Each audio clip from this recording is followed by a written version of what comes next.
Magandang hapon po sa inyong lahat. Ako po si G. Tonji. Nagsimula na ang ating buwan ng pag-ibig.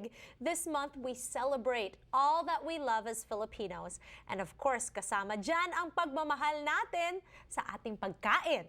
Joining us today is Mary Grant. She is a professional voice actor with a passion for singing and comedy. She grew up experiencing a lot of different cultures and loves celebrating her own mixed Filipino and American heritage through fun videos and social media. She joins us here today. Hello, Mary. Hi, thank you, G, for having me. I'm so glad you got in touch with me on Facebook, and when I took a look at your video that you sent me, which we will be showing all of you in a little bit, I was cracking up and I was just like, wow, this is really good. Oh, that's great. Yeah, so okay, let's talk about growing up here in America. Your father is American, your mom is Pinay. Talk to us about what you remember when you were still living in the Philippines, because you grew up in Clark Air Base, right? Yes, yeah, I was there.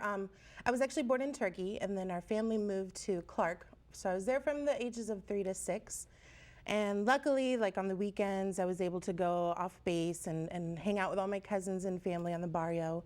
So I did experience the going to the Sari Sari store and you know, playing with the Carabao and running in the sugarcane fields. So even though that time that I was there was really short, it really helped me understand my culture and my heritage. And I really, even though when I came to America when I was 6, you know, it was a complete culture shock. In the Philippines, everybody loves everybody on base. There's mixed cultures.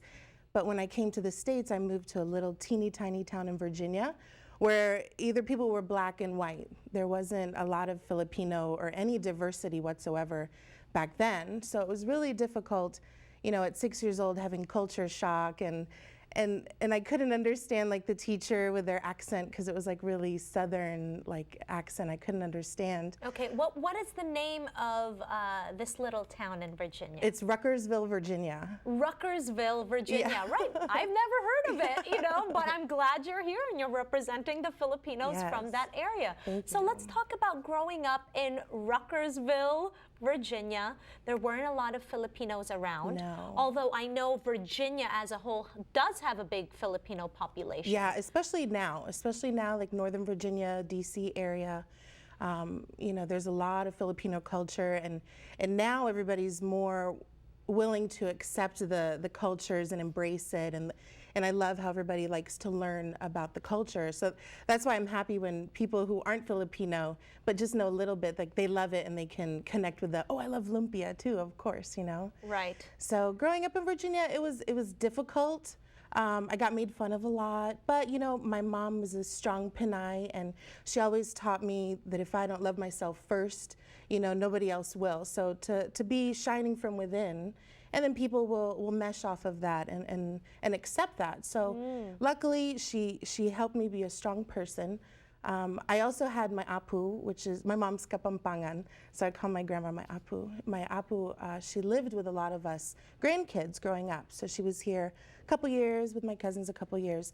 She only spoke Kapampangan, and so she was my babysitter. I'm an only child. So luckily, she would speak the language with me. So, Marunong ka Kapampangan? a little bit. Okay, but you understand it. Yeah, I can, like, especially if I'm at a family reunion and everybody's speaking, it takes me maybe a day to adjust, and I can understand, and I'll like answer, you know, in Filipino or Kapampangan. And especially when I see my cousins and they think I don't hear it anymore, my ear's not tuned, and I'll just shout, you know, oh, I heard that, you know, like they crack up, they think it's so funny. Yeah, So. I think it's amazing that children have this capacity to learn languages that they're exposed to. Kaya mga kababayan, talk to your kids in Tagalog, Kapampangan, Absolutely. Ilocano, even if you don't think they understand you, because they will develop an ear for Exactly. it, right? Yeah. It's a hard question to ask. Would you say that growing up in the East Coast as a Filipino American in your younger years, were you discriminated upon? Absolutely. I was, especially when I was really young, and you know, kids are really honest, and something that's different from them, they completely shut it out or make fun of. But it's funny, when I was around middle school age, I did a talent show where I did a hula dance. I did Pearly Shells, and I won first place. And then everybody wanted to be my friend. Oh, yes, because you're sikat and you're Yeah. popular now, right? Exactly. Well, it's interesting that you talk about this experience growing up, but you know, here on Kababayan today, we're going to show you the work that Mary Grant has put together. You won't want to miss it. We'll be right back on Kababayan today.